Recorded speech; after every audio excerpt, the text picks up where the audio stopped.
자, 오늘 주시는 말씀 다니엘서 2장 31절부터 35절의 말씀까지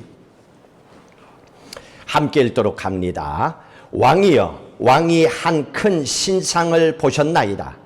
그 신상이 왕의 앞에 섰는데 크고 광채가 매우 찬란하며 그 모양이 심히 두려우니 그 우상의 머리는 순금이요 가슴과 두 팔은 은이요 배와 넓적 다리는 노시요 그 종아리는 새요 그 발은 얼마는 새요 얼마는 진흙이었나이다. 또 왕이 보신즉 손대지 아니하는 돌이 나와서 신상의 새와 진흙의 발을 쳐서 부서뜨리매 그때 새와 진흙과 녹과 은과 금이 다 부서져 여름 타작마당에 겨같이 되어 바람에 불려간 곳이 없었고 우상을 친 돌은 태산을 이루어 온 세계에 가득하였나이다. 아멘. 오늘 말씀을 통하여 하나님께서 주시고자 하는 말씀은 세상은 하나님께서 성경을 통하여 주신 예언의 말씀대로 이루어져 가고 있고 오늘 우리는 그 하나님의 약속된 예언의 말씀대로 살아가고 있다는 것을 전해주고 계십니다. 이 세상 역사의 모든 통치권, 모든 걸 다스리는 주권은 하나님께서 가지고 계신다는 걸 우리에게 믿고 살라는 걸 깨닫게 해주십니다. 결국 하나님이 이 세상의 주인임을 선포하고 믿음으로 담대하게 살아가기를 하나님은 원하고 계십니다. 이 하나님을 우리에게 가르쳐 주기 위해서 깨닫도록 하기 위해서 오늘 바벨론의 느부갓네살 왕이 꾸었던 이 꿈을 통해서 기원전 BC 606년에 다니엘 선지자를 통하여 하나님께서는 이미 다 보여주신 사건을 오늘 우리에게 말씀을 해주고 있습니다. 누가복음 21장 24절에 보시면 이런 말씀이 기록되어 있습니다. 예루살렘은 이방의 때가 차기까지 이방인들에게 밟히리라. 이스라엘은 이방의 모든 것이 찰 때까지 이방인들에게 짓밟히고 나라 없는 백성으로 살아갈 것이라는 얘기입니다. 그렇게 살았습니다. 오늘 말씀을 통하여 그 이스라엘 땅을 어떤 나라가 지배하고 어떻게 고통을 당하며 어떻게 지금까지 이스라엘이 살아왔는지 그리고 믿음으로 아브라함의 후손이 되었고 믿음으로 다윗의 후손이 된 예수 믿고 구원받은 여러분들의 인생도 동일하게 하나님은 그렇게 축복한다는 것을 하나님의 예언의 말씀을 통하여 오늘 우리에게 보여주고 계십니다. 자, 그런데 여러분들이 한 가지 깨달으셔야 되는 것은 이 성경은 신약과 구약의 성경으로 되어 있습니다. 그런데 이 신약과 구약의 성경 속에 중간에 400년이 빠져 있습니다. 기록할 필요가 없으니까. 세상적인 사건이니까. 구약의 말라기가 끝나고 다시 신약이 시작되는 이 마태복음 연결되면서 특별히 마태복음에 마가복음이 가장 먼저 기록되어 있습니다. 그것이 신약 성경은 예수 그리스도께서 오심을 통하여 시작하는 사건을 전해주고 계십니다. 그래서 마가복음 1장에 보시면 하나님의 아들 예수 그리스도의 복음의 시작이라고 전하고 있습니다. 그 공백 기간이 400년인데 그 400년 동안의 세계 역사를 보면 헬라가 다스렸고 로마가 다스렸다는 걸 여러분들은 다 알고 있습니다. 그 역사 속에서 얼마나 엄청스러운 일들이 있었는가 하는 것을 한번 말씀을 통해서 살펴보도록 하겠습니다. 그림을 먼저 한번 띄워주세요. 자, 오늘 이 그림을 보시면 오늘 이 말씀을 잘 보여주고 있습니다. 그림을 보시면서 여러분들이 성경을 직접 찾아보셔야 돼요. 자, 다니엘서 2장 38절을 보십시오. 느부갓네살 왕이 금 신상의 환상을 보았습니다. 아무도 꿈을 해석해 줄 수 없는데 다니엘 선지자를 통하여 이 꿈을 해석해 주는데 이 느부갓네살 왕이 잃어버렸던 꿈을 찾게 됩니다. 그 꿈이 이렇게 구체적으로 해석되어지고 있습니다.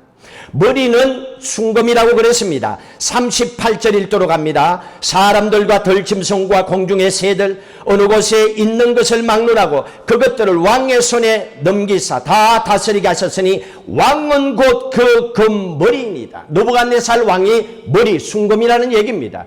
이 얘기를 듣고 나서 느부갓네살 왕이 너무나 좋아서 3장에 가니까 두라 평지에 그대로 금신상을 만들라고 하고 거기에 모든 사람들이 절하도록 합니다. 자, 그런데 머리가 금인 바벨론의 느부갓네살 왕을 비유하고 있는데 7장으로 넘어가시면 더 구체적으로 설명하고 있습니다. 다니엘 2장의 말씀을 다니엘 7장 8장에 더 구체적으로 설명합니다. 7장 4절을 보십시오. 7장 4절의 말씀을 함께 읽도록 합니다. 첫째는 사자와 같은데 독수리의 날개가 있더니 내가 보는 중에 그 날개가 뽑혔고 또 땅에서 들려서 사람처럼 두 발로 서게 함을 받았으며 또 사람의 마음을 받았더라.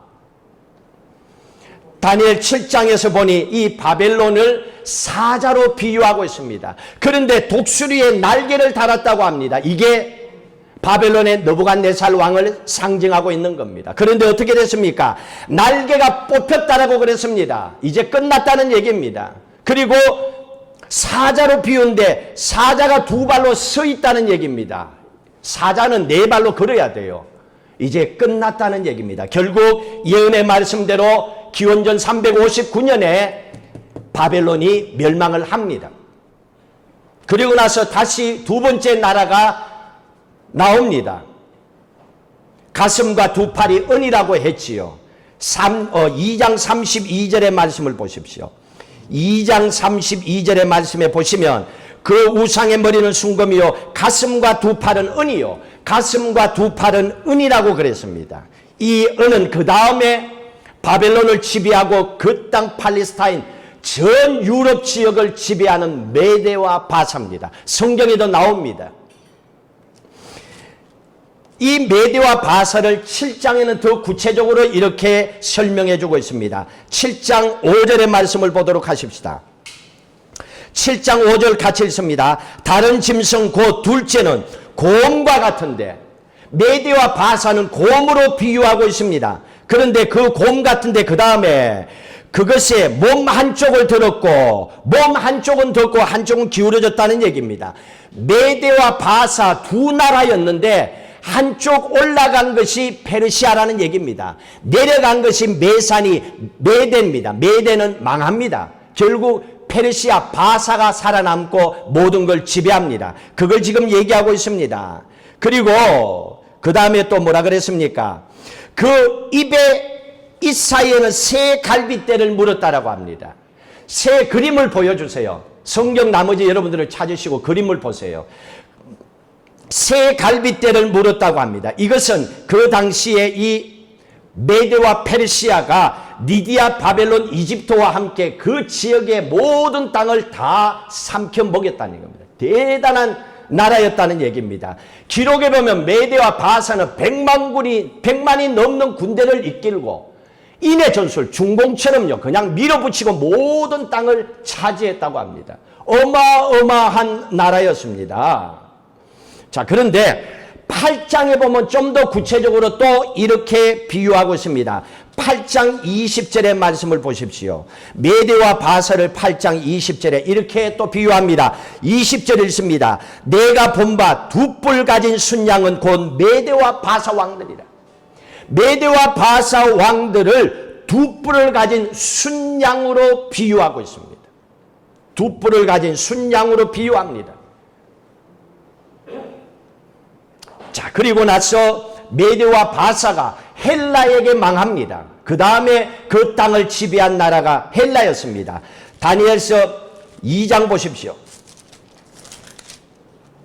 2장 32절에 보시면 조금 전에 여러분 읽은 바대로 배와 넓적다리는 노시라고 얘기를 해주고 있습니다.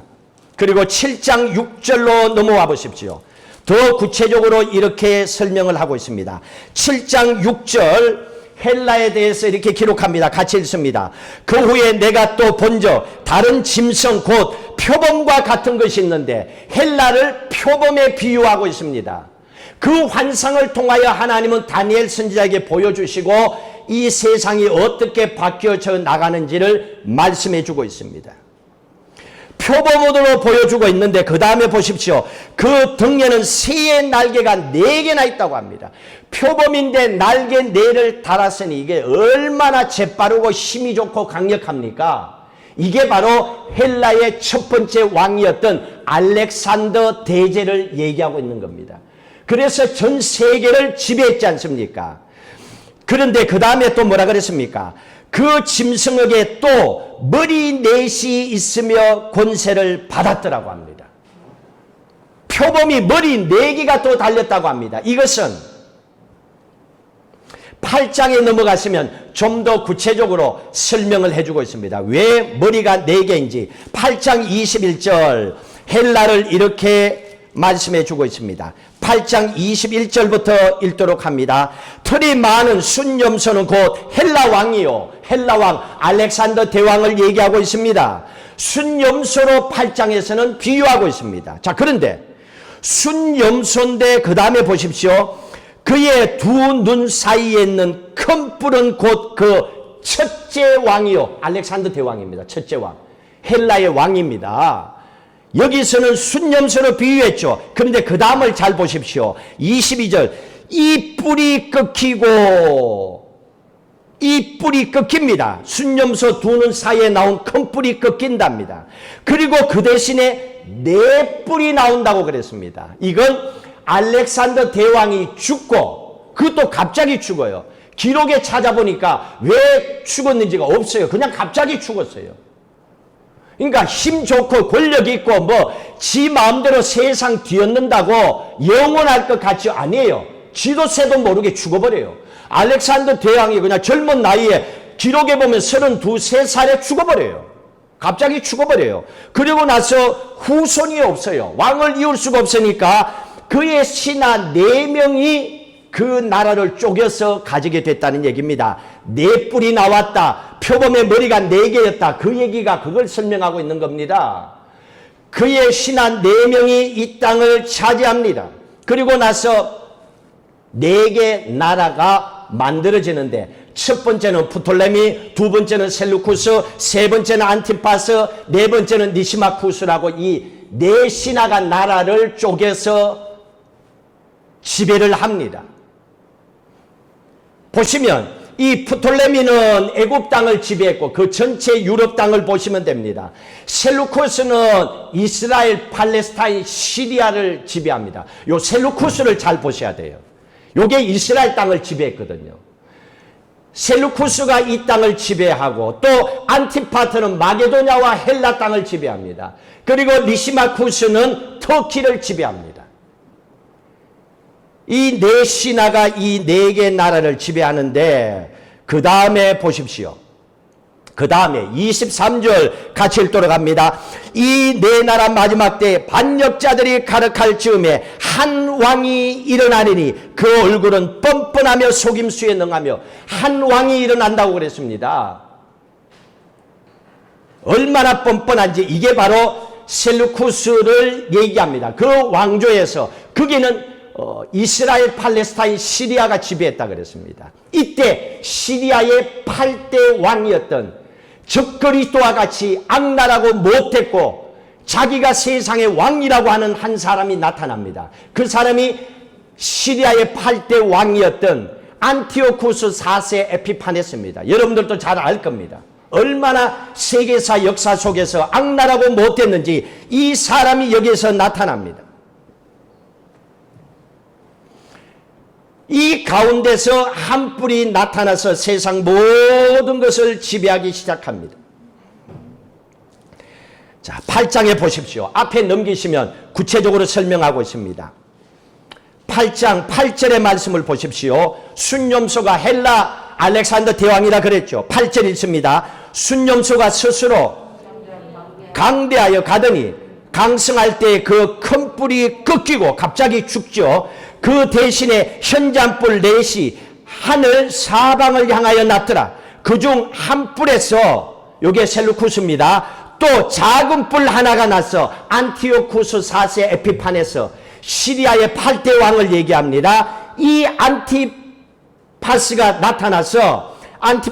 나타나서 남쪽의 애굽과 동쪽의 구 바벨론을 칩니다. 그리고 또 영화로운 땅을 향하여 심히 커지더니 그 다음 어떻게 하는 줄 알아요? 이게 적그리스도의 행위입니다. 10절, 그것이 하늘의 군대에 미칠 만큼 커져서 그 군대와 별들 중에 몇을 땅에 떨어뜨리려고 그것을 짓밟고 하늘의 군대를 짓밟습니다. 이거는 적그리스도밖에 없습니다. 마지막 때에 적그리스도가 하나님을 대적하여 싸운다는 얘기입니다. 이게 남아있다는 얘기입니다. 11절, 또 스스로 높아져서 군대의 주제를 대적하고 하나님을 대적합니다. 적그리스도 외에는 마지막 때에 하나님을 대적할 자가 없지요. 그에게 매일 드리는 제사를 없애버리고 마지막 기독교를 향한, 크리스찬들에 대한 강력한 핍박이 있을 것이고 그 일을 그 당시에 에피파네스가 했다는 얘기입니다. 그의 송수를 헐었으며 그의 악으로 말미암아 백성이 매일 드리는 제사가 넘김바 되었고 제사는 못 드리게 하는 거예요. 안티오쿠스 에피파네스가 적그리스도라 불릴 만큼 악한 행동을 합니다. 특별히 이 에피파네스가 볼 때는 자기의 속국에 있는 이스라엘, 팔레스타인, 시리아 세계 중에서 제일 골칫거리가 이스라엘이야. 이유는 오직 하나님만을 섬기겠다고 하는 여호와 신앙을 갖고 있는 거예요. 그래서 공산국가는 무조건 기독교는 박살내야 돼요. 여호와 신앙을 가지고 있으면 죽어도 숨겨도 괜찮다가 돼버리거든요. 그렇기 때문에 이게 골칫거리야. 그래서 이 안티오쿠스 에피파네스가 여호와의 신앙이 뭐야, 중요한 게 뭐야라고 보니까 세 개였어요. 이거는 구약을 얘기합니다. 예수 그리스도 오기 전이죠. 살펴보니까 모세 오경, 그리고 할례, 그리고 성전, 이 세 개가 중요했어요. 그래? 그러면 이 세 개를 부숴버리면 저 이스라엘도 내 밑에 들어오겠구나 생각하고 하나님의 성전에다가 대지를 도살해가 그 피로 도배를 해버려요. 보통 일이 아닙니다. 그리고 그의 신하 아폴리오누스에게 군대 2만을 붙여가지고 이스라엘로 가서 8만 명의 이스라엘 사람들을 잔인하게 죽여버리는데, 그때에 죽이는데 모든 사람이 죽습니다. 유대인들이 대제사장 또 서기관들도 다 죽여버립니다. 그리고 또 할례 받은 이스라엘의 어린 아이들을 잔인하게 죽이고 그 어린아이의 시신을 엄마의 목에 걸어버리는 거예요. 이스라엘 사람들이 다 돌아버리는 거예요. 더 이상 견디다가 견딜 수 없는 상황까지 오게 됩니다. 그래서 이 엄청스러운 대환란을 이스라엘 사람들이 겪게 됩니다. 예수 믿는다는 것 때문에 겪게 되는 거예요. 이것을 겪고 나서 이스라엘 백성들 가운데 이대로는 안 되겠다 하고 안티쿠스 에피파네스를 향하여 끝까지 우리는 싸우겠다고 하고 이스라엘 백성들 가운데 네 파가 쪼개집니다. 이게 구약 성경에 안 나오고 신약 성경에만 나오는 바리새파, 사두개파, 에셈파, 셀로땅, 이게 나오는 겁니다.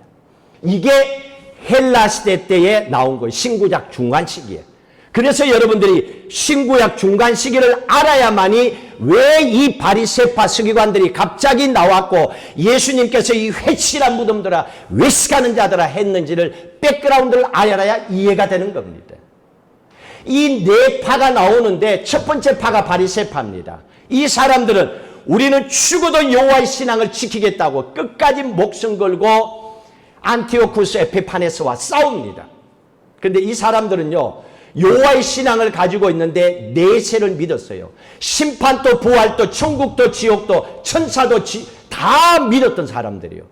그러니까 이 사람들의 처음 바리새파가 생겼을 때는요, 너무너무 예수님도 좋아했어요. 너무 바람직하니까 오직 신앙으로만 살려고 하니까. 그래서 이 사람들 바리새를 하시딤이라고 불렀습니다. 하기오스, 거룩한 백성들이라고까지 불렀어요. 그런데 구별되었다. 이 사람들은 분리되었다. 아주 특별하게 살아가는 사람들인데 시간이 가면서 이 사람들도 변질합니다. 하나님 말씀에도 없는 613가지의 율법을 만들어가 이거 지키지 않으면 구원 못 받는다 그런 거예요. 이게 지금 유대인들이 하는 거예요. 그래서 예수님이 오실 때 이 외식하는 자들아, 이 회칠한 무덤이라 이렇게 책망을 받았던 겁니다. 그러나 그 사람들의 처음 첫 출발의 신앙의 모습은 좋았어요. 그러니까 여러분들도 끝까지 신앙이 좋아야 돼요. 지금 좋아봐야 아무 소용없어요. 이전에 코로나 전까지 믿음 좋아봐야 꽝이에요. 지금 믿음이 좋아야 된다는 거예요. 그리고 사두개파가 나옵니다. 이 사두개파는요, 내세를 안 믿어요. 천국 지옥 안 믿어요. 부활 안 믿어요. 이 사람들은 오직 현재 세상만 믿습니다. 그러니까 이 사람들은 안티오코스 에피파네스와 타협을 하는 거예요. 정치와 타협을 해서 살아남는 쪽을 선택합니다. 여기에 대제사장들이 속하는 거예요. 그래서 예수님을 십자가에 못 박는데 손 들고 이랬잖아요. 이 그룹들이에요. 이때 갈라진 거예요. 그리고 나서 세 번째 그룹이 이 세상은 이미 죄로 가득 찼기 때문에 더 이상 세상과는 등재해야 돼. 그리고 쿰란으로 들어가서 화씨 110도의 그 뜨거운 햇빛 밑에 약대 토롯 하나 입고 메뚜기를 먹고, 메뚜기는요 곤충이 아니고 이거는요 콩과 식물이에요. 이걸 먹고 석청 돌에서 나온 꿀을 먹으면서 메시아가 다시 오길 기다리면서 기도하다가 죽는 거예요. 이게 에센파였습니다. 네 번째가 열심당, 셀로당, 이 테러당들이에요. 이 사람들 칼 들고 나가서 싸우고 죽이고 목숨 걸고 하는 겁니다. 그런데 이 네 번째, 이 셀로당에서 제사장 지파였던 막다디아라고 하는 사람이 나옵니다. 굉장히 중요한 사람입니다. 이 사람이 나와서 마카비 혁명을 일으켜서 안티오쿠스 에피파네스와 전쟁을 합니다. 물론 지지요. 계속 지고 있었어요. 그런데 이 뜻을 알고 이스라엘의 젊은 사람들이 전 지역에서 모여듭니다. 마타디아와 한 마음으로 안티오쿠스 에피파네스와 싸웁니다.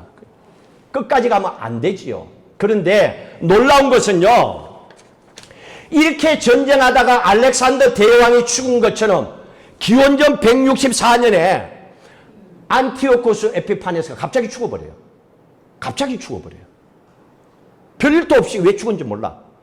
갑자기 세계를 지배하고 있다가 갑자기 이 사람이 죽어버립니다. 그러다 보니까 이스라엘이 그냥 졸지의 은혜로 독립을 하게 돼요. 이게 안티오코스 에피파네스가 164년 기원전 비포 크라이스트 164년에 죽었기 때문에 그 다음에 나라가 로마거든요. 로마가 등장한 게 기원전 63년입니다. 그렇기 때문에 그 기록을 보면 110년 동안에 이스라엘이 독립을 하게 되는 거예요. 이게 하스몬 왕조입니다. 101년 동안에 독립을 한 이스라엘이 살아갑니다. 그러나 다시 기원전 63년에 로마가 등장합니다. 로마는 유럽에 가면 시실리아라고 하는 작은 섬이 있습니다. 거기서 출발해서 거대한 로마가 만들어졌습니다. 로마가 나와서 AD 70년에 기원 후 70년에 로마가 티투스 장군을 예루살렘에 보냅니다. 그리고 쳐서 예루살렘 성을 함랑하고 그가 가서 100만 명의 유대인들을, 이스라엘 사람들을 죽여버립니다. 100만 명이 죽어요. 여러분, 그러면 보이는 곳이 다 시신이에요. 10만 명이 포로로 끌려갑니다. 그럼에도 불구하고 항복 안 하고 끝까지 마사단에 올라가서, 산 꼭대기에 올라가서 전투하고 죽었던 이스라엘 사람들이 있었습니다. 마사다 전투 굉장히 유명하죠. 거기에서 3년 동안에 로마와 전쟁하고 항복하지 않습니다. 그래서 로마가 이 높은 마사다의 꼭대기에 있는 이들을 죽이기 위해서 흙으로 산을 샀습니다. 그리고 내일이면 넘어가서 다 죽여버립니다. 그 전날에 끝까지 3년 동안에 항쟁했던 마사에 남아있던 그 사람들이 모여서 결단합니다. 우리가 내일이면 로마에게 붙잡혀서 여자들은 극탈당하고 우리는 능욕받고 죽을 것인데 절대로 그럴 수는 없다. 우리는 거룩한 믿음을 가지고 죽자고 서로 칼을 찔러서 죽습니다. 다 죽습니다. 이게 마사다의 전투입니다. 그런데도 다행히 한 어린 아이가 살아남아서 나중에 그 사건을 전해서 오늘 또 우리가 알게 되는 거예요. 그래서 이스라엘 군대는요, 지금 또 군에 들어가면 이 마사다의 서약을 한다고 합니다. 그리고 행군할 때 이스라엘 군인들은 마사다는 죽지 않았다, 마사다는 죽지 않았다는 이런 마음으로 훈련한다고 합니다. 그러니 그 주위에 2억이 넘는 아랍 군대가 쳐들어와도 기록에 보니까 80 몇만 명밖에 안 돼요. 90만 명도 안 돼요, 이스라엘이. 그런데도 이스라엘을 그 어느 나라도 건들지를 못하는 거예요. 자, 오늘 성경에 보니까 마지막 그 이후에 헬라가 망하고 잠시의 이스라엘의 독립기간이 있다가 로마가 그 땅을 지배합니다. 이 로마를 어떻게 기록하고 있는가 보십시오. 2장 35절 말씀해 보십시오.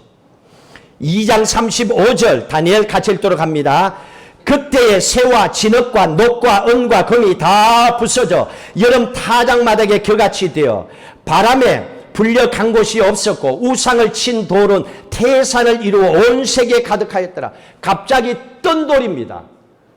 떠있는 돌이 와서 갑자기 진흙과 쇠가 함께 된 발등에 내리치니까 그게 부서지고 머리끝까지 모든 우상이 와르르 무너지고 돌무덤이 됐다는 얘기입니다.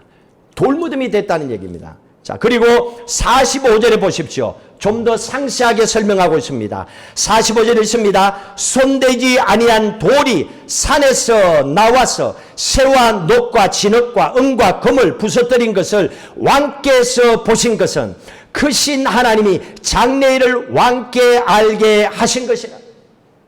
다 끝난다는 얘기입니다. 모든 것이 무너지고 마지막 남는 것은 돌무덤이라고 했습니다. 돌은 예수 그리스도를 얘기합니다.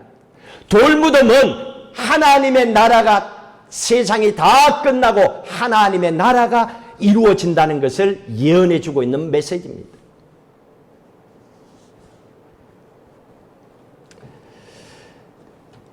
그런데 여기에 보시면 떠인 돌이 있는데 사람의 손으로 된 것이 아니라고 그랬습니다. 이것은 돌 예수 그리스도는 사람의 아니에요. 사람의 손으로 만든 것이 아니고 성령으로 잉태하셨다고 마태복음에도 누가복음에도 복음서에 보시면 나와 있지요. 성령으로 잉태하셨고 인간의 몸을 입고 오신 것은 인간의 죄를 사해 주기 위해서는 십자가에 죽으셔야 되기 때문에 인간으로 죽으셔야 되기 때문에 인간의 몸을 입고 오셨고 죽으시고 부활하시고 성천하셔서 약속대로 심판의 주님으로 이 땅에 오신다고 말씀하신 거예요. 그 예언의 말씀을 여기에 보여주고 있습니다. 그리고 그 하나님의 왕위는 영원히 경고하리라 하고 그 꿈의 마지막을 보여주고 있습니다.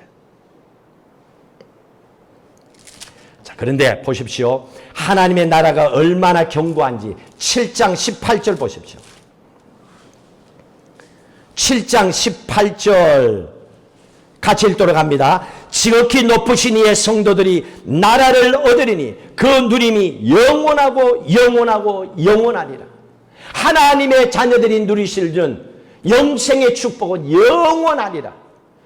예수 믿고 구원받은 하나님의 자녀들을 향한 하나님의 축복의 말씀입니다. 그리고 14절 보십시오. 14절도 있습니다. 그에게 권세와 영광과 나라를 주고 모든 백성과 나라들과 다른 언어를 말하는 모든 자들이 그를 섬기게 하였으나 그의 권세는 소멸되지 아니하는 영원한 권세요 그의 나라는 멸망하지 않을 것이다.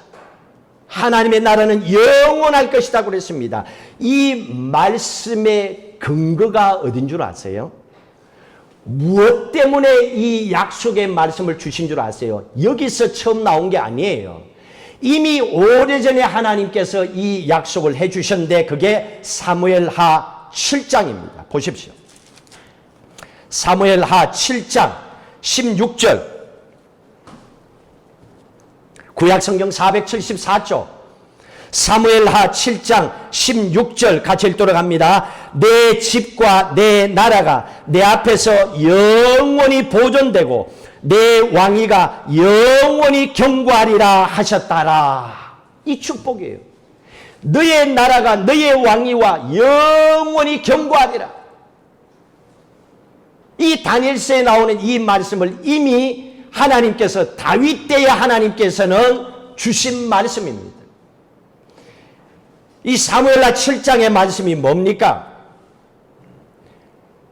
다니엘이 그가 멋진 왕궁에 살면서 하나님의 법궤, 하나님은 텐트에 성막에 있는 걸 보고 마음 아파하며 하나님의 성전을 건축하기를 원했습니다. 하나님은 하나님의 성전을 건축하기를 원하는 그 마음을 보고 기뻐하셨어요. 그리고 다윗은 피를 많이 흘렸기 때문에 성전을 건축하지 못하도록 하고 평강의 왕 너희 아들 솔로몬을 통하여 내가 성전을 건축하리라 하셨습니다. 그럼에도 불구하고 다윗 왕은 성전을 건축하도록 금도 은도 백향목도 다 준비해 둡니다. 다윗은 죽기 전에 오르난의 타작마당 산입니다.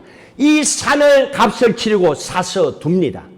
오르난의 타작마당에 하나님의 성전이 나중에 세워지게 됩니다. 솔로몬 성전을 여기에 세워지거든요. 하나님께서 이 모든 걸 준비한 다윗을 보시고 비록 네가 성전은 건축하지 못했지만 모든 걸 준비한 너의 마음이 너무너무 귀하고 소중해서 내가 그냥 있을 수는 없다. 그래서 내가 너의 씨에서 메시아를 보내리라.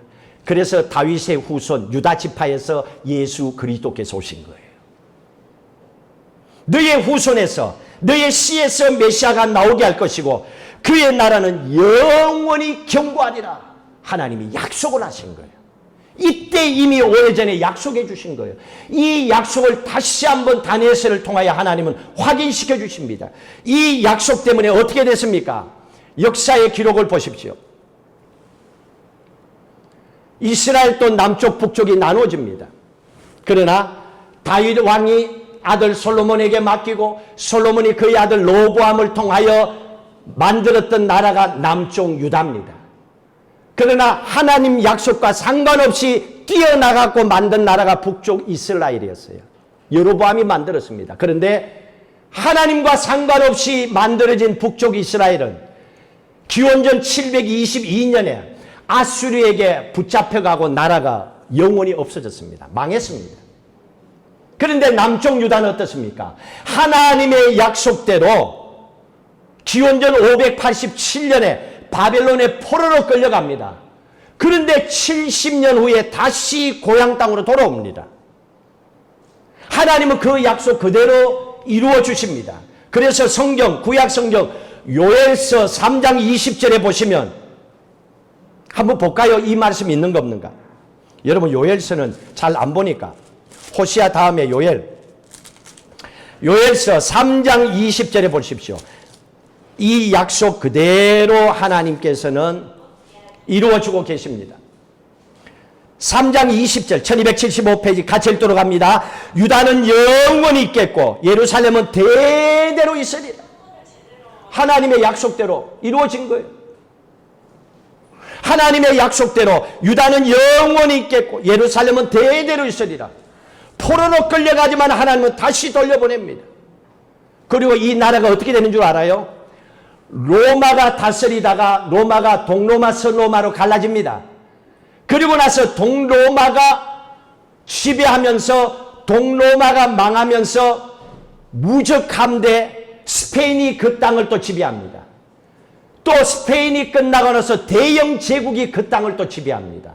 그래서 이스라엘이 지금처럼 이스라엘이라고 하는 나라가 만들어지기 전에 마지막에 영국의 지배를 당하고 있었어요.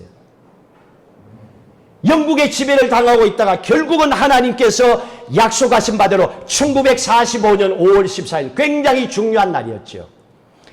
드디어 이스라엘이 독립하여 다윗의 국기, 삼각형이 거꾸로 되고 바로 된 거, 다윗의 국기를 가지고서 이스라엘이 탄생한 겁니다. 지금까지 존재하고 있는 겁니다. 하나님의 예언의 말씀대로 이루어져 가고 있는 겁니다. 그래서 지금 어떻게 하고 있습니까? 지금 이스라엘 땅 안에 들어가서 보니, 이스라엘 백성이 들어가서 보니 모든 땅을 차지했는데 가장 중심에 모스크가 세워져 있는 거예요. 이슬람 사람들의 성전이 걸음으로 만들어져 있는 거예요. 지금 또 지도에 보면 있지요. 이것 때문에 땅 싸움을 하고 계속 싸우는 거예요. 근데 이슬람에 있는 사람들은 이 구약으로 멈춰버렸던 거예요.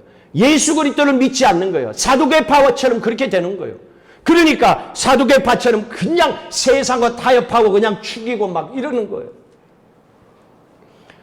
그런데 마지막 남은 것은 이제 이 로마 시대가 끝나고 나면 새로운 나라가 이 땅에 이루어질 것이라고 하나님은 말씀하고 있습니다. 그게 신흥 로마 제국이라고. 즉 그리스도가 세상을 다스리는 시대가 마지막으로 오게 될 것이라는 걸 우리에게 말씀해 주고 계십니다. 자, 오늘 말씀을 보십시오. 오늘 저기에 보시면 바벨론이 이스라엘 페르시아 땅을 처음에 지배했죠. 물론 그 전에 구바벨론이 있었고 애굽이 지배했습니다. 모세 있을 때. 그리고 나서 신바벨론입니다. 그리고 메디와 바사가 지배하고 또 헬라가 지배하고 로마가 지배하고 이제 적그리스도가 나타나서 세상 크리스찬들 그 환난 가운데 있다가 마지막 예수 그리스도가 재림하는, 예수 그리스도가 세상의 왕이 되는 모든 예언의 말씀을 우리에게 보여주셨습니다. 그리고 약속의 말씀처럼 너희의 왕위는 영원히 견고하리라고 약속하셨습니다. 다윗의 후손에게 주신 축복의 말씀이죠. 자, 그러면 결론을 지읍시다. 나하고 다윗하고는 무슨 관계가 있느냐? 오늘 성경은 이렇게 얘기합니다. 보십시오. 누가복음 1장을 보십시오. 앞에는 스크린은 없습니다. 누가복음 1장.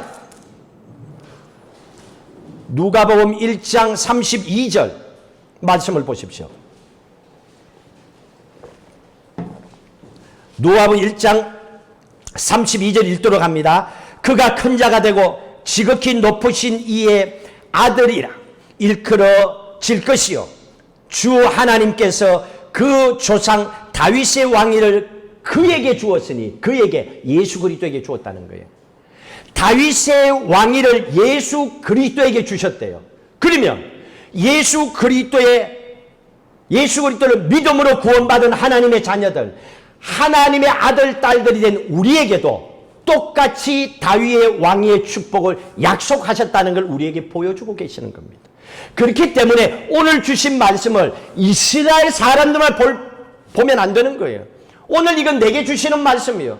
예수 믿고 구원받은 하나님의 자녀된 우리를 향하여 주신 하나님의 말씀입니다. 그렇기 때문에 우리가 하나님을 사랑하는 마음으로 신앙 고백하고 하나님의 성전을 건축하고 예배하고 기도하고 믿음으로 사는 것이 얼마나 큰 축복인지를 우리에게 깨닫게 해주십니다.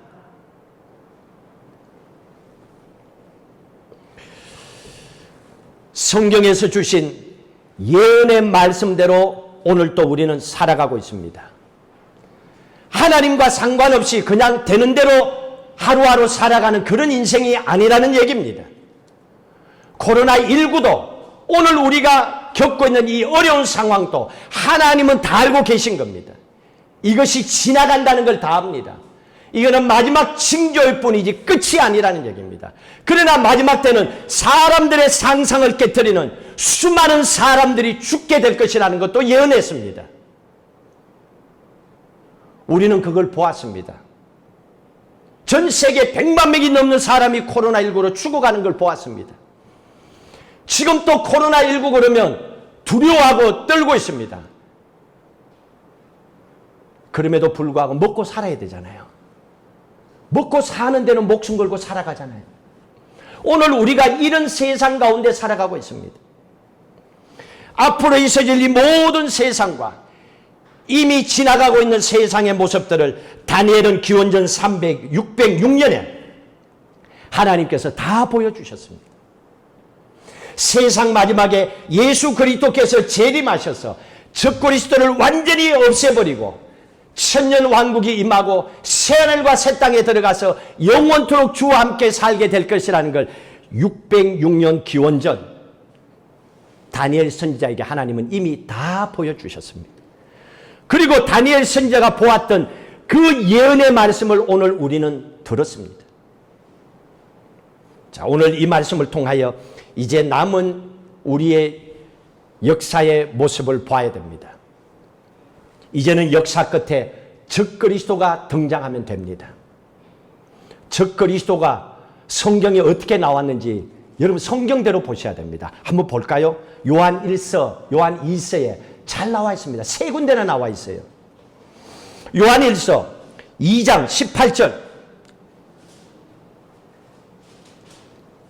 요한일서 2장 18절 같이 읽도록 합니다. 아이들아 지금은 마지막 때라. 적그리스도가 오리라는 말을 너희가 들은 것과 같이 지금 또 많은 적그리스도가 일어났으니 벌써 일어났대요.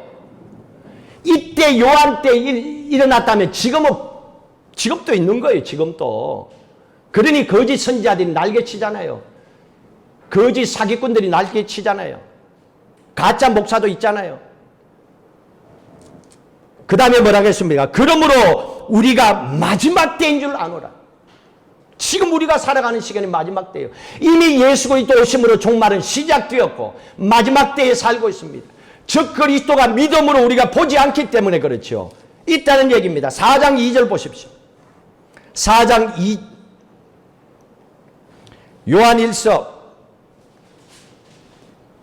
4장 2절 4장 3절입니다. 4장 3절 같이 읽도록 합니다. 예수를 시인하지 않는 영마다 하나님께 속한 것이 아니니 이것이 곧 적그리스도의 영이니라. 예수를 믿지 않는 거예요. 이게 적그리스도라 그랬습니다. 오리라 한 말을 너희가 들었거니와 지금 벌써 세상에 있느니라. 많잖아요. 예수 안 믿잖아요. 많이 있습니다. 예수를 시인하지 않는 영들이 많이 있습니다. 이미 벌써 세상에 적그리스도가 있다라고 그랬습니다. 그리고 요한 2서 1장 7절 보십시오. 요한 2서 1장 7절 같이 읽습니다. 미혹하는 자가 세상에 많이 나왔나니 이는 예수 그리스도께서 육체로 오심을 부인하는 자라. 예수 그리스도의 육체로 오심을 부인하는 자예요. 부활도 부인하는 거죠. 이런 자가 미혹하는 자여 적그리스도니라. 그러면 성경대로 적그리스도가 뭔지 다 설명됐어요. 여러분 적그리스도 그러니까 뭐 어떤 하나로 갑자기 어느 날 탁 나타나서 막 지가 마음대로 하는 여러분 그러지 마세요. 과거의 역사를 보면 하나님을 대적하고 교회를 핍박했던 모든 사람들이 적그리스도의 행위를 했던 사람들이에요. 사두개파들도 적그리스도의 행위를 했었고 에피파네스도 그랬고 또 여러분 로마가 만들어졌을 때 로마가 망할 때에 로마가 망하고 그 유럽의 나라가 10개로 쪼개졌어요. 10개로 쪼개졌는데 그 가운데서 조금 전에 봐서 10개 중에서 10뿔 중에서 3뿔이 꺾이고 그랬습니다. 한 뿔이 나타나서 꺾어버렸다고 그랬습니다. 그거는 세 나라를 멸망시킵니다. 가장 큰 이슈가 뭐냐면 교황권이었어요. 교황을 반대하는 3개 나라를 멸망시켜버린 거예요. 그리고 7개 나라가 남아있는데 그 당시의 이름과 지금은 다르지만 현재 7개 나라가 남아있어요. 영국, 프랑스, 독일, 스위스, 이탈리아, 스페인, 포르투갈 7개 나라는 인정한 거예요. 현재도 존속하는 거예요. 그러나 그 당시에 3개 나라 동고트, 반달, 헤룰리는 영원히 없어졌어요. 교황권에 반대했기 때문에. 그러니 교황의 파워가 보통이 아니죠. 하나님과 똑같은 파워를 갖고 있는 거예요. 인정 안 하면 그 나라를 죽여버리는 거예요. 멸망시켜버리는 거예요. 그가 곧 적그리스도의 행위를 한 것과 똑같잖아요. 그러니 한 인물로 생각하면 안 돼요. 적그리스도는. 누구든지 오늘 요한 1, 2서에 나온 말씀대로 그 말씀대로 살지 아니하고 하나님을 대적하면 다 적그리스도의 그 길을 쫓아가는 거예요. 그렇게 하지 말라는 거예요. 그렇기 때문에 오늘 지금 이 시간 벌써 우리가 살아가는 이 시대에 적그리스도가 등장했으니 다만 무서운 짐승의 시대를 통과해야 되는데 지금 우리는 교회 다녀도 크게 핍박 안 받잖아요. 근데 이것조차도 핍박하는 거예요. 할례 받은 사람은 그 자리에서 죽여버린 것처럼 예배를 못 드리게 하잖아요. 지금 보세요. 얼마나 열심히 크리스찬들이 교회에 나와서 예배를 드리고 목숨 걸고 모이고 했으면 코로나19를 통해서 이 악한 영들이 크리스찬들이 교회에 못 가도록 만듭니까? 이유가 되잖아요. 코로나19 때문에. 코로나 전염된다. 교회 가지 마라. 모이지 마라. 줄여라 하고 이러잖아요. 여러분 신앙적인 고백을 해보세요. 이거보다도 더 엄청스러운 짐승의 시대가 마지막은 세상을 한 번에 휩쓸 거라고 그랬어요. 여러분 오늘 같은 이런 모습으로 우리가 과연 마지막 때를 천국의 소망 가지고 승리할 수 있을까요? 돌아보라는 얘기입니다. 우리는 코로나19를 통하여 이거는 언젠가 백신 나오고 다 없어집니다. 이거는 내년 중순만 돼도 없어진다 그러잖아요. 뭔가 이 시대를 통하여 우리가 얻은 게 있어야죠. 신앙적으로 얻은 게 있어야 되죠. 하나님과 나와의 관계가 뭐가 달라졌는지를 돌아보셔야 되죠. 여러분 솔직히 오늘 우리가 예배드리러 온 거, 코로나19 가운데 예배드리러 온 것은 내 삶의 주인이 하나님이심을 믿고 선포하고 달려나온 예배예요. 이 보통 예배가 아니에요. 보통 사람들 교회 왜 가 그러는데 하나님은 오늘 우리에게 이 믿음을 보고 계시는 겁니다. 그렇지만은 걱정하지 마세요. 요한계시록을 보면 오늘 말씀을 통해서 다니엘서를 통해서도 보면 극심한 환란이 오기 전에 하나님의 자녀들이 극심한 환란을 겪기 전에 예수 그리스도께서 재림하신다고 그랬어요. 이 땅에 오셔서 구원받은 백성들이 다 공중 들림받고 천년 동안의 왕노릇하고 새하늘과 새 땅에 가서 영원히 살게 되리라 약속하셨습니다. 그리고 하나님께서 그 많은 환난과 고통 가운데서도 저 이스라엘 백성들 저 땅을 지켜주신 것처럼 너의 왕위가 영원하리라고 약속하신 것처럼 예수 믿고 구원받은 여러분의 생명, 여러분의 가정, 여러분들의 후손 하나님께서 영원히 경고하도록 내가 지켜준다고 이미 약속을 하셨습니다. 그렇기 때문에 우리는 그 약속을 믿고 기도하고 예배하고 믿음으로 하루하루를 살아가는 거예요. 그래야만이 코로나19의 이 두려움을 이겨낼 수가 있는 거예요. 움츠려들어서는 안 되는 거예요.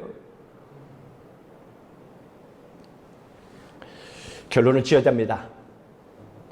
몸은 죽여도 영혼을 죽이지 못하는 세상의 권력을 가지고 교회를 핍박하고 크리스찬들을 심대하는 적그리스도가 나타난다고 그랬습니다. 이미 그 일들을 행하고 있습니다.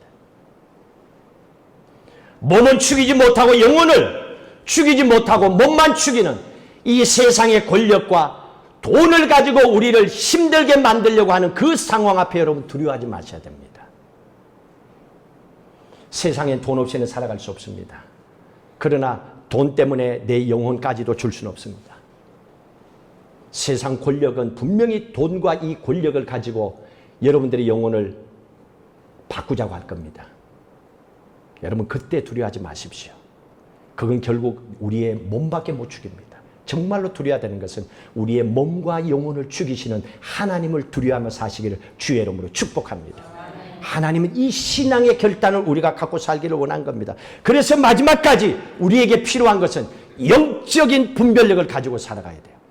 지금은 예배하고 기도해야 될 때인지 아닌지, 지금은 말씀의 마지막 때가 가까웠으므로 내가 어떻게 살아가야 될지 영적인 분별력을 가지고, 그리고 우리의 남은 인생 하나님의 나라를 바라보며 미래를 준비하며 살아가시는 거룩한 하나님의 자녀로 한 영혼들을 구원하는 일에 헌신하는 순교자의 신앙을 가지고 믿음 안에 약속된 축복을 가지고 또 한 주간 승리하시기를 주의 이름으로 축복합니다. 오늘 귀한 이 말씀을 기억하시고 함께 찬송가 180장 찬양하시겠습니다.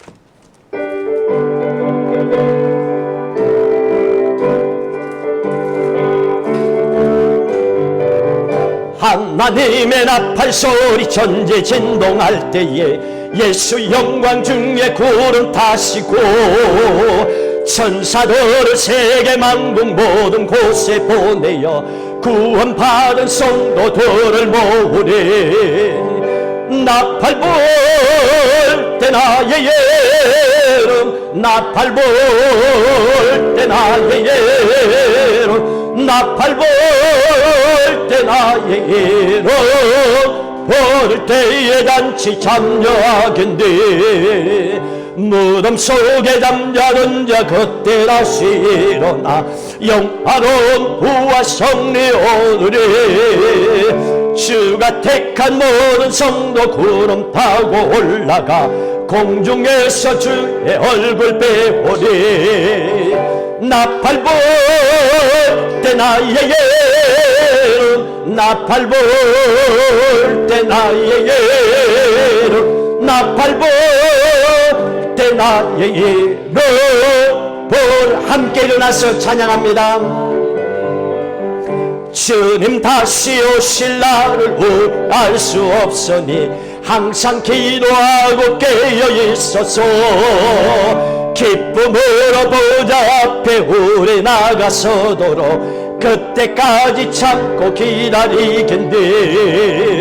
나팔 불 때 나의 이름 나팔 불 때 나의 이름 나팔 불 때 나의 이름 부를 때에 잔치 참여하겠네. 우리 마지막 결단하고 기도하십시다. 오늘 말씀을 돌아보며 이미 기원전 606년에 앞으로 세상이 되어져갈 마지막 예수 그리스도 재림하는 그날까지 다니엘 선지자를 통하여 다 보여주시고 오늘 우리에게 보여주셨습니다. 하나님, 저희들이 하나님을 향하여 깨어있는 믿음을 가지고 살지 못했음을 고백합니다. 이 시간 이후로는 우리의 삶이 거룩한 하나님의 자녀의 믿음의 삶을 살아가도록 붙잡아 주시옵소서. 성령이시여 충만한 능력으로 함께해 주옵소서. 합심해서 기도하시겠습니다. 할렐루야. 하나님 아버지 감사합니다. 아버지 하나님, 우리가 살고 있는 이 시대가 주님 만나는 마지막 시대임을 고백하게 하시고 깨어 기도하게 하여 주시고 말씀을 조차 믿음으로 살게 하시고 영적인 분별력을 가지고 살게 하시고 하나님 마지막 순간까지 주님 맞이할 수 있는 깨어있는 신부의 삶을 살아가는 거룩한 주의 백성들 되게 하여 주시옵소서.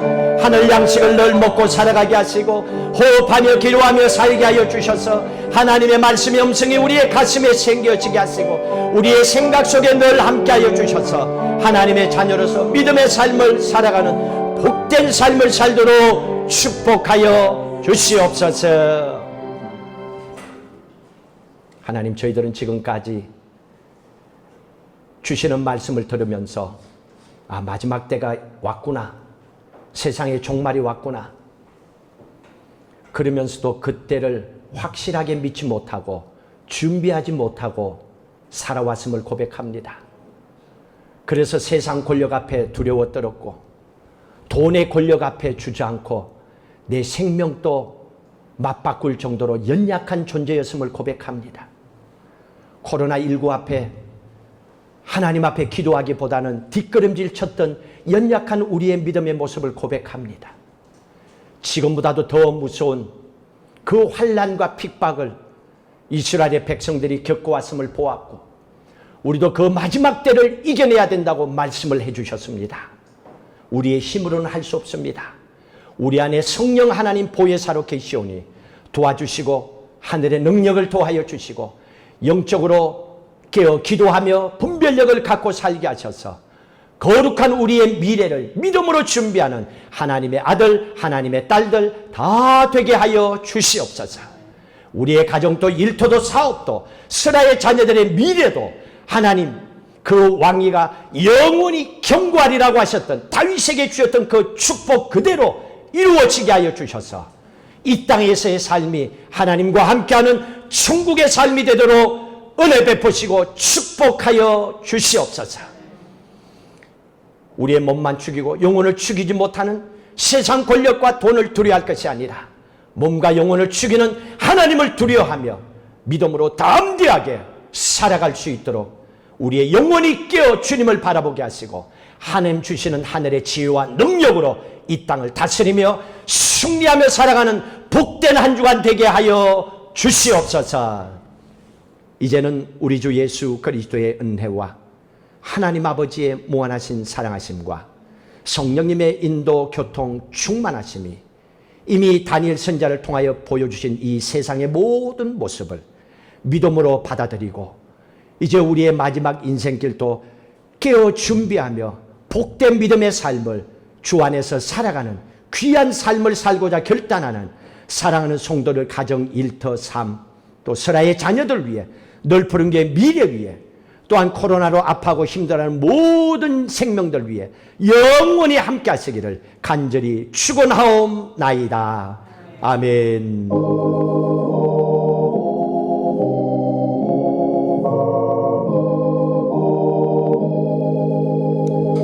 예, 잠시 앉으시고 교회 소식 전하도록 하겠습니다. 오늘부터 저희들 11시에 함께 예배를 드립니다. 거리만 잘 띄워서 이렇게 하시고 오실 때 손 잘 세정제로 하시고 마스크 끼고 그렇게 해주시길 바랍니다. 다음 주일 저희들 추수감사 예배로 드립니다. 우리 문희만 집사님 기도해 주시고 여러분 힘들고 어려웠지만은 감사하죠. 오늘 우리가 이렇게 건강함으로 예배 드릴 수 있다는 거. 감사함으로 지난 추수감사 때부터 다음 주일 드리는 추수감사 때를 돌아보면서 감사하는 마음으로 예배를 기도함으로 준비하십시오. 또 하나님 앞에 특별히 추수감사 예물을 드릴 때도 기도하는 마음으로 여러분의 마음을 담아 드리시고, 특별히 다음 주 우리가 식사는 함께 하지 못합니다. 그러나 우리 여기 구라하우스에 계시는 어른들도 계시고 하니까 여러분들 다음 주 오실 때 떡도 넘치도록 해오면 좋아. 과일도 넘치도록 해와도 괜찮아요. 전혀 소비하는 거는 걱정 마세요. 제가 알아서 다 해줄게. 그러니까 마음껏 가져오셔갖고 가실 때 봉지에 좀 넣어서 가져가시고 또 남는 거는 제가 가서 다 나눠드리도록 그렇게 하겠습니다. 그래서 교회에서는 함께 음식을 못 나누지만은 함께 우리에게 필요한 이웃들에게 또 성도들에게 나눌 수 있는 그런 추수감사절 될 수 있기를 바랍니다. 자, 그리고 이기돈 집사님 여러분 기도해 주셔서 감사합니다. 통화를 했습니다. 목소리가 얼마나 젊은지 회복되셨어요. 아들도 건강하고 집사님도 건강하셔서 신장 이식 수술 잘했고 바로 깨어나셨어요. 그리고 하루 지나고 나서 통화를 했어요. 그리고 아들은 벌써 지난주 퇴원했고 집사님은 이번 주 중에 퇴원을 하시게 되면 3개월 동안에 일주일에 한 번씩 가서 검사를 해야 된대요. 그러고 나면 그 다음에 활동을 할 수 있다고 합니다. 여러분 감사하고 계속 기도해 주시고요. 여러분들 기도해 주셔서 너무 감사하다고 저한테 안부를 전해 주셨어요. 그러니까 여러분 계속 기도해 주시길 바랍니다. 그리고 오늘 여러분 주일 예배에 들은 말씀 이거 한 번 들어갖고는 절대로 기억이 안 돼요. 그래서 제가 여러분 주보에 나온 거 있죠. 요거 설교 요약한 거를 참조하면 되고 또 우리 에릭 집사님이 수고하셔서 녹화가 정리되면 보내드릴게요. 평생 들어도 괜찮아요. 이거는 여러분 거는 만들어 버리세요. 저도 이 말씀을 가슴 깊이 새기기 위해서 한 달 가까이 계속 말씀을 묵상했었어요. 그러니까 여러분 그렇게 하시고 힘들어하지 마시고 말씀을 계속 보시고 은혜 가운데 승리하시길 바랍니다. 건강하면 승리하시고 다음 주 뵙겠습니다. 감사합니다.